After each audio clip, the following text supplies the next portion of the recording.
It is the Extratime.com League of Ireland Voice Notes podcast. I'm Oisin Langan. Coming up, Keith Treacy on St. Pat's 3-0 win against Waterford. We'll also hear from St. Pat's striker Aidan Keena, who got his first goal from play for St. Pat's this evening. He had scored a penalty. That was a couple of weeks ago against Sligo Rovers, his old club. But his goal tonight was Pat's third, and it was the one that sealed the victory. So we'll have a chat with him. We'll also talk with Barry Murphy, who watched Derry City's 1-1 draw with Shamrock Rovers. In the night's other games, Bohemians 0, Drogheda 1, Galway United 1, Shelburne 0, and here St. Pat's 3-0 winners against Waterford. What does that all mean? It means that Shelburne are on top, having played 30 games. They're on 53 points. Derry are second on 50 points. Shamrock Rovers third on 46 points. Galway fourth on 45. Waterford now down to fifth on 43. Sligo Rovers sixth on 43. They play Dundalk tomorrow evening. As we speak, that's Saturday evening, tonight as you listen probably. St. Pat's now up to 41 points. They're just 4 points behind that fourth place, which might be a European qualification spot. Bows, well, their concentration is now on the cup, isn't it? They're in 8th position, they're on 33 points, 5 clear of Drogheda. They do have a game in hand on Drogheda, and Dundalk are bottom, they're on 24 points. They could really do with a win following a bumpy week, and that's putting it mildly, away to Sligo Rovers tomorrow night. Before we hear from Keith Treacy and Aidan Keena, let's get the thoughts of Barry Murphy, who I had a chat with a little bit earlier on. He watched Derry City 1, Shamrock Rovers 1 from the comfort of his home, and this is what he thought of the game. Yeah, a cracking game, Washing. A really good game. Really took off in the last 20 minutes, I suppose. Derry started really well, came out of the blocks, started off the way they finished off against Shelburne in the FAI Cup game last Saturday, right in Rovers' faces and forced Rovers into some early errors. Kieran called it a good chance after about 20 minutes. Leon Pauls made a really good save, and Rovers soaked up that pressure, but there was always that gaping hole in behind Andre Wisdom and Connolly there, and just a long ball really from League Race in behind Connolly and Wisdom found Johnny Kenny. He just kind of fronted up Wisdom again and just didn't get close to him at all. Gave him so much space and found Dylan Watson the edge of the box. And again, you've got Connolly's got a chance to bail his centre half partner out and doesn't, just stands him up and doesn't get close enough to Watson. Watts just uses Connolly's body to block the side of Brian Meyer and bends it into the bottom left hand corner and put Rovers in front, and they looked comfortable really throughout that until obviously what happened in the last couple of minutes where it all kicked off. Yeah, now I presume you're referring to the penalty incident. I obviously have not seen the game. As I talk to you, I'm sitting by the roadside in my car in Chicor, but I have seen clips of the penalty incident, and honestly, if it was any softer, it would have needed Viagra. That's one way of putting it, all right. It's absolutely disgraceful, Oisin. I was trying to find some mitigating circumstances for it. Derry had a goal disallowed early in the second half, a free kick in, and Connolly heads it in, and he's adjudged to be offside, a mix between offside and a push in the back, and the goal is disallowed. And a little bit later, about 20 minutes later, then a ball down the line and Mullen pulls it back and League Race slides in and it hits his kind of the underside of his body and hits his arm, goes out for a corner kick, and the bench are up in arms looking for a penalty. And, it could have been one of those ones where it is given, but the letter of the law, it's not a penalty. It's he hasn't made his body any bigger. But the game's kind of petering out and Shamrock Rovers doing really well, and just a ball down the right hand side for Boyce. He loses control and it's kind of going nowhere. And McElhenney just gets a little flick on it just ahead of Honohan, just on the edge of the box, heading towards the byline. And Honohan sticks a foot out. And just as he does that, he pulls it right back away. And McElhenney goes over it. And let's call it for what it was. It's an absolutely disgraceful dive. He's cast his foot out there to try and find contact, still didn't find it and went down. And Damien Grant looks at the linesman, looks at the penalty spot and points to the spot. Absolutely disgraceful decision. Disgraceful decision, but from McElhenney's point of view, he won a penalty for his team. He subsequently won a point for his team. Cynical as it is, horrible as it is, if he was your teammate, would you be clapping him on the back and saying, well done? If he hadn't done that, I'd have been going mad at him as a player. If he hadn't tried to find contact when Honohan put his foot out there, like from a player's point of view, you're going, go in there and try and get something, try and nick it by him, because it was one of those ones where if whoever got to it first, there was going to be contact. and this time there wasn't. So it's all on the referee and the linesman how they didn't see it between. There's that clear daylight between the two of them, and the linesman's 12 yards away. McGrath's got a bit of an unsighted view of it, but just to give it is it's incredible. It's guesswork from the referee. Yeah. Like it seems to be that Shamrock Rovers were comfortable throughout the game and are unlucky not to win it. So what was it with Derry tonight? Could they not get a foothold? Were Rovers just that bit better? What was up with Derry's performance tonight? And I know it sounds like I'm picking on them, but and Barry, you can please correct me if I'm wrong, because I do like them as a club. I do like Rory Higgins as a manager. Rory Higgins as the manager, but it seems there is times where they just seem to fall flat in kind of big games or games where if they do win, they can earn their way back into the title race, but they just can't seem to do it. No, and I thought they were going to go at it. The first 15 minutes, they were excellent. They were everything they were against Shelbourne. I thought, geez, they're going to string two really good performances together and get right back into this title race, get up and really put some pressure on Shelbourne. But from that moment, that was just a sucker punch to Shamrock Rovers' goal because it was so like the goals they conceded in the first game in the Brandywell for Aaron Green's goals, just picking those spaces in behind, and they just hadn't learned their lessons from it. They've been tighter. They played with three at the back again, that kind of trying to keep that tight between Wisdom and Connolly, and to try and cut out that spaces that they gave Dylan Watson and Aaron Green in the first game, and they looked to have been doing that. But again, just one ball over the top and had undone all their good work in the first 15 minutes. But from then on, there was half chances in the first half. Michael Duffy had a great chance at the end of the first half to level it up. He put the ball through Pico Lopez's legs and just put it wide, but they never really got any sort of consistent pressure on the Shamrock Rovers goal. Leon Poles didn't have too many saves to make, and it really took those kind of moments of contention to try and get them back into the game. There's a couple of maybe penalty incidents, and obviously it took until the 92nd minute to actually get back into the game. It seems bizarre to say this considering I'm a League of Ireland commentator and follower, but I haven't seen a whole pile of Derry in recent weeks for whatever reason. Normally when a team kind of doesn't deliver on what you expect them to deliver on, it's because they're missing something like a goal scorer, or you'd say there's someone injured in midfield who makes them tick. For Derry, it seems to be a couple of different things. And sorry, I know this sounds weird because they're 3 points off the top of the table and could well win the league. But are they missing a couple of things? And did we see that in tonight's performance? I'm not seeing enough from Will Patching. Okay. I think you look at him and you look at the quality of Patrick McElhenney, but you can't get him into the team. You can't keep him fit. And that could be anything. It could be down to the pitch he has to play on up there. But you're looking for somebody to step up and be that playmaker. And Patching can do that in patches. That's what he can do. But he's not doing it consistently. He's not doing it in a team week in, week out where are really going to push and pull away and win this league. You've got to have that consistency about your performances, and they just don't have that in there. And you marry that up with somebody. Hoban hasn't scored back tonight in a couple of weeks either, and he's their top scorer on 12 goals. And Mullins been really good since he's come in. He's added something different. He's got a bit of more fluidity about his play. He can come short. He can get on the end of things as well. But he was subbed off then tonight for Hoban to come in. But what's been lacking is just the goals they're conceding at the back. You've okay, so it's a defensive issue for Derry rather than an attacking issue, is it? Okay. I just think a lack of generally mobility. speaking. I think they get one mobile centre half in there, and to complement either Wisdom or Connolly in there to play alongside him. And I think you've got a really good defence. You've got an excellent goalkeeper in there, and they've obviously got quality littered throughout the team as well. And come here, I know I've said it a couple of times, and people are probably sick of me saying it, but Colin Whelan, had he stayed fit this season, who knows? Because he would stretch defences. He's a good finisher, and they're just desperately unlucky that he hasn't been able to play his part all season. And I know he's been on the bench. I don't know, did he even get game time tonight? But they've been unlucky in that regard. Oh, did he? Okay. He came on at the end, yeah, but probably too late to make any sort of impact. But that's what you're right there, Oisin. There's nothing. They're a bit too samey. The strikers they have. They haven't got runners in behind. They haven't got a striker who's going to break that last line of defence and get in behind. And maybe that's what they're missing. I feel like we've discussed Shamrock Rovers ad nauseum, so we don't really need to focus on them too much, unless there's something different about tonight that you hadn't noticed before, or something that you really feel that you want to bring to the table.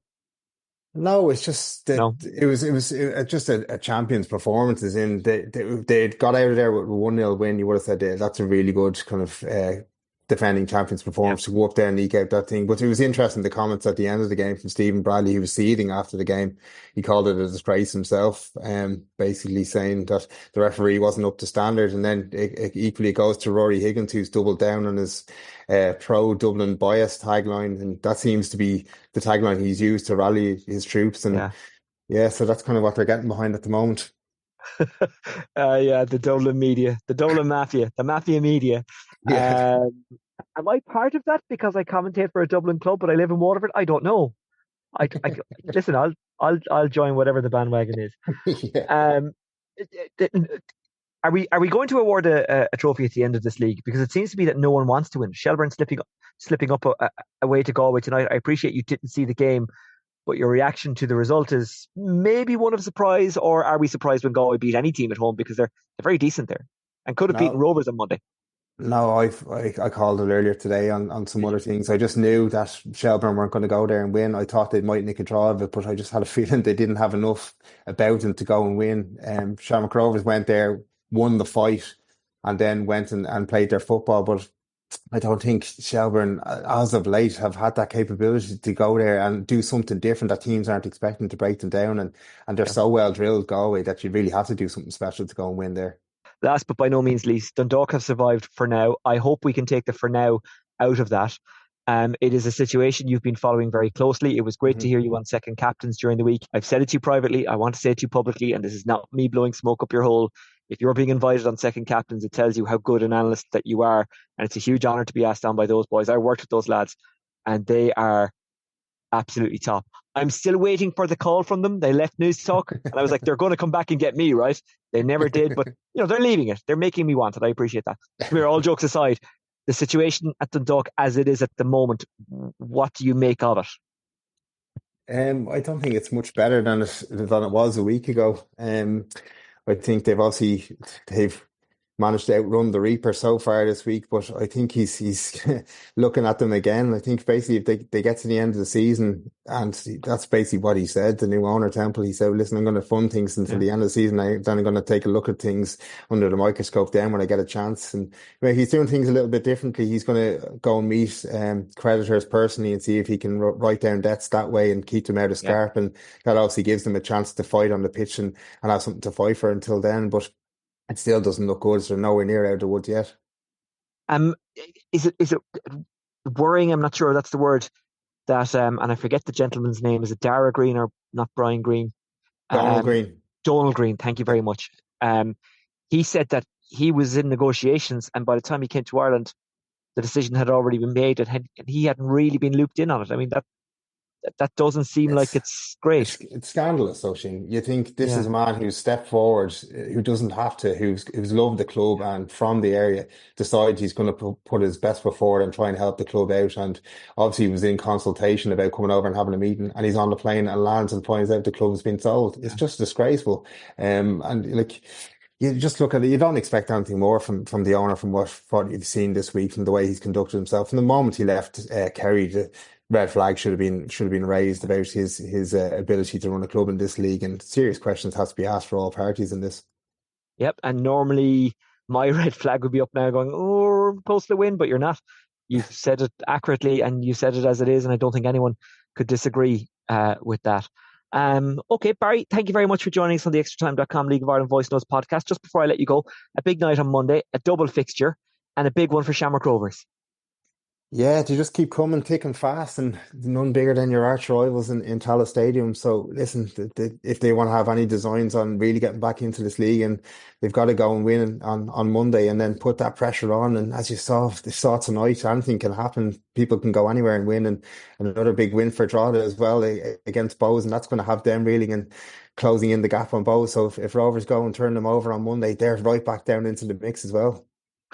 Barry, really appreciate your time. Thank you very much.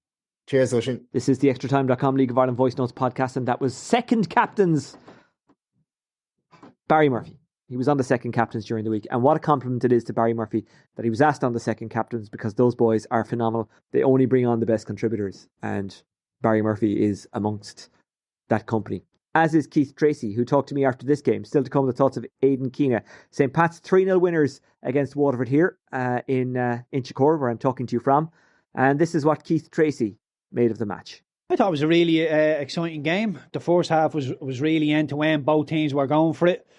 As I said, I thought Waterford started Pat started much better the opening 20 minutes or so. Brandon Kavanagh in particular looked really dangerous, rattled the crossbar, put some really dangerous balls into the box, and when he gets that little chip ball into the middle of the pitch from Breslin, usually you'd be saying that's a hospital pass. You can't play balls in like that, but with Kavanagh's composure, his first touch is on the money. His second touch takes two of the Waterford midfielders out of the game, and his third touch just plays Elbouzebbi in down the line. Look, we can talk about Sam Sturgeon's positioning. It's not great, but Elbouzebbi does well, drives into the box and just gets a clean strike on the ball. Sam Sturgeon vacates that space at the near post and it goes in there. So, look, you could probably highlight the goalkeeper's mistake, but it was good play, especially from Kavanagh in the middle of the pitch. And Pats just grew and grew in the first half, and they made it 2-0. And you'd imagine that Keith Long will be talking about that penalty to anybody who will listen. McMenemy drives. He's right, isn't he? I think he's right, yeah. I was getting a couple of dirty looks when I highlighted the fact that I thought it was a penalty up here in the gantry, and you can only say what you think is true. And when McMenemy drives into the box, he's running across the 18-yard box. Grogowski dangles out a little lazy leg. There's a tiny little bit of a touch, and the referee books him for diving. For me, if you're going to book somebody for diving, you've got to be 100% that they've thrown themselves to the ground with no contact. And I think McMenemy is really, really harshly done by, and I'm sure Keith Long will feel the same. Can't remember whether it was 1-0 or 2-0 at that stage. But the second goal, let's talk through it. Melia got a bit of luck, but he doesn't need luck, does he? I mean, Mulroney brought it in off the right wing. He lost it. Bagley kind of miscued his clearance. And Melia, on the weekend of his 17th birthday, smashed it home. Yeah, it's a lovely strike from Melia. He's the one when the ball goes dead. Mulroney coming in off the right wing. He's running across the length of the 18-yard box. Bagley gets his foot in, but he just prods it into an empty space in the 18-yard box. And Mason is the one who's alive. He drives onto it, and again, it's a vicious shot, but it's very, very central. It's just above Sargent's heads, but he can't get his hands up in time to divert it over the bar. And again, I would be looking at my goalkeeper thinking possibly should do better there, but take nothing away from the strike from young Mason Melia. Brilliant strike. Frustration then for Waterford, because in the second half they owned the football and had the bulk of the territory in possession for the early part of the second half, and then they were undone. Keena, who wasn't long off the bench, Levy the same, ran through, slipped it through for Keena. Keena smashed it off the underside of the bar. To me, it looked like it did go behind the line. Waterford fans might debate that, but either way, it counted. St. Pat's 3, Waterford 0. They never looked back from there. Yeah, it was brilliant to see Keena coming off, because there's so much weight being put on the young boy Mason Melia's shoulders. But for him coming off, Aidan Keena coming on, we all know the talent he possesses, and for him to get his first goal from open play, brilliant from him. It was a wonderful, wonderful strike. Again, it's Keane Levy in the middle of the pitch, just wiggles away from a couple of different tackles, gives it to Aidan. His first touch isn't great, it's just sort of shuffles off him, but once the ball comes out of his feet, he just decides, I'm going to absolutely nail this, and he does. It hits the crossbar, comes off the post, and I would say it went over the line. I'm still not 100% sure, but remember, you're part of the Pats commentary team. Do you want to revise that opinion? Definitely a goal. More than likely over the line, but no, look, it's a wonderful strike. It took me by surprise, the viciousness of it, and it was hard to keep with it, but the replay show possibly went over the line. Are we seeing the Stephen Kenny effect on some of these players? I mean, in the past, he turned Stephen O'Donnell into Pirlo. He turned Chris Shields into Roy Keane.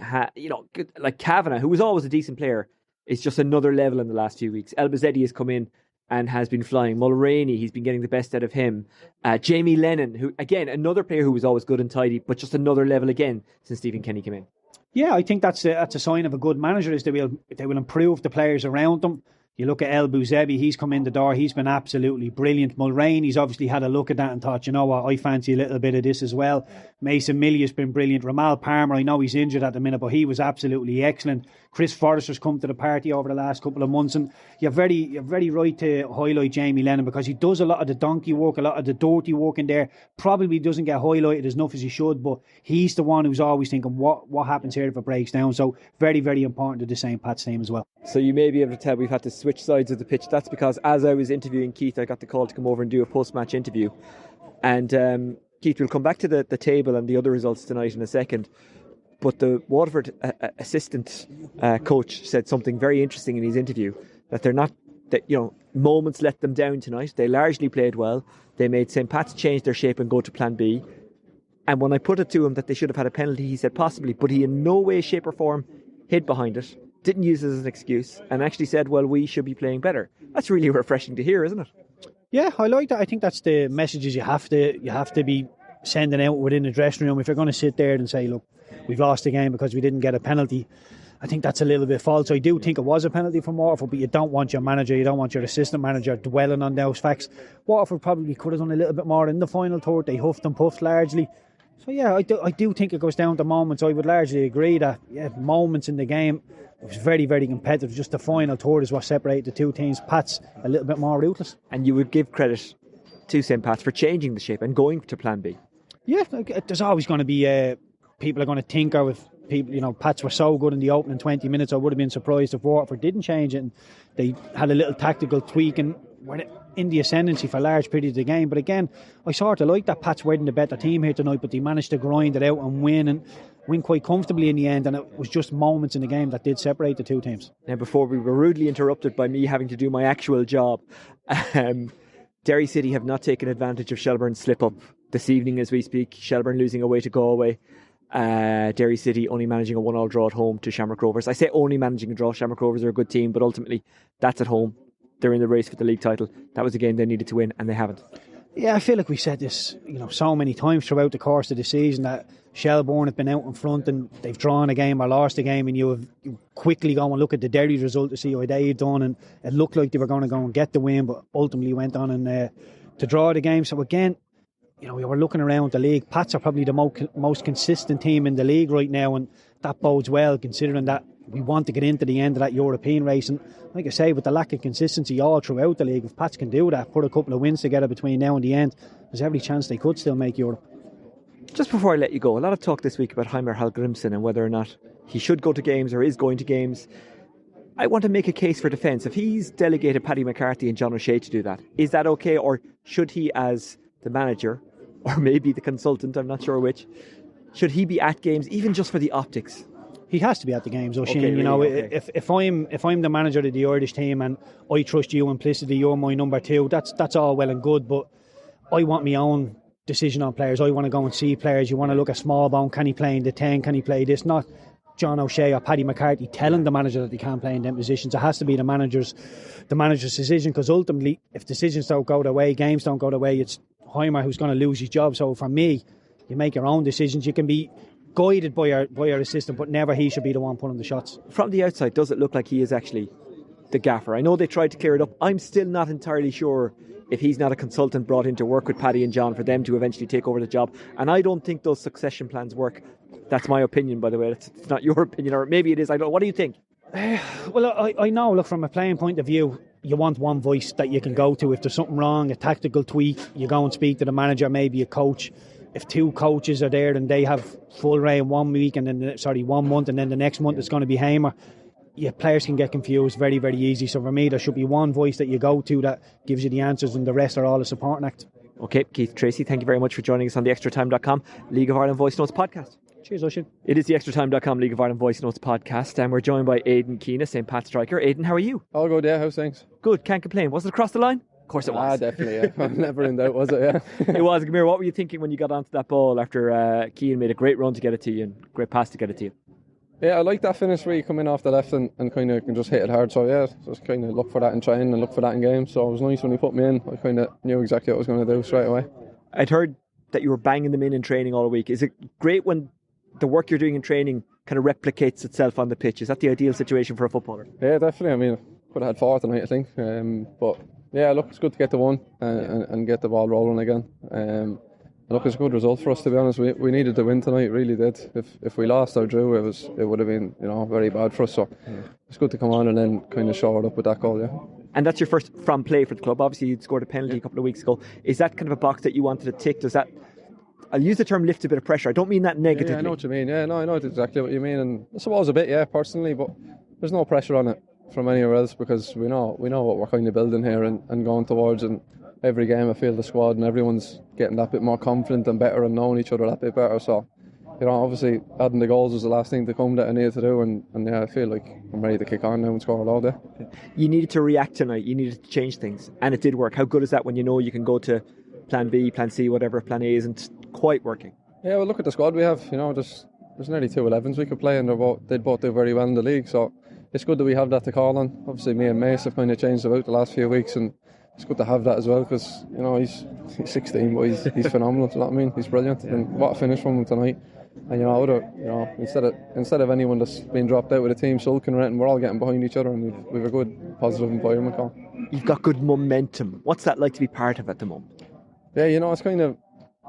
You can't really beat it, to be honest, for confidence and stuff like that. Every game, stuff starts falling for you and stuff starts going in off things, and you know what I mean, other opposition starts making mistakes. All that kind of happens when you're getting that momentum going for you. And lucky tonight, like, my ball just happens to go across the line just about. If we didn't have that momentum, we mightn't have. Your gaffer is about to be interviewed, so I better let you go. Aidan Keena, thanks for joining us. No problem, cheers, thanks. Well, that's almost it for the Extratime.com League of Ireland Voice Notes podcast. We already ran through the Premier League results in the table, so let's scoot through the First Division. Bray Wanderers 2, Kerry 0, Cork City 2, Finn Harps 2, Treaty United 1, Athlone 2, UCD 2, Cove Ramblers 0.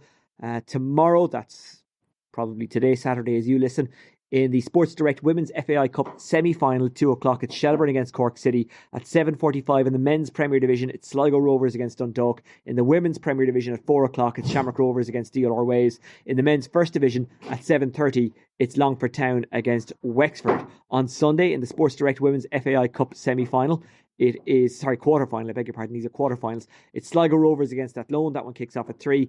And on Monday, a double-header of Premier Division encounters. Shamrock Rovers taking on Bows at 7:45 and Drogheda up against Galway United. In the First Division, Athlone Town take on UCD and Cove Ramblers are at home to Treaty United. As always, you can get in contact with me via @Oisin Langan, and you can contact Extratime on @Extratime News.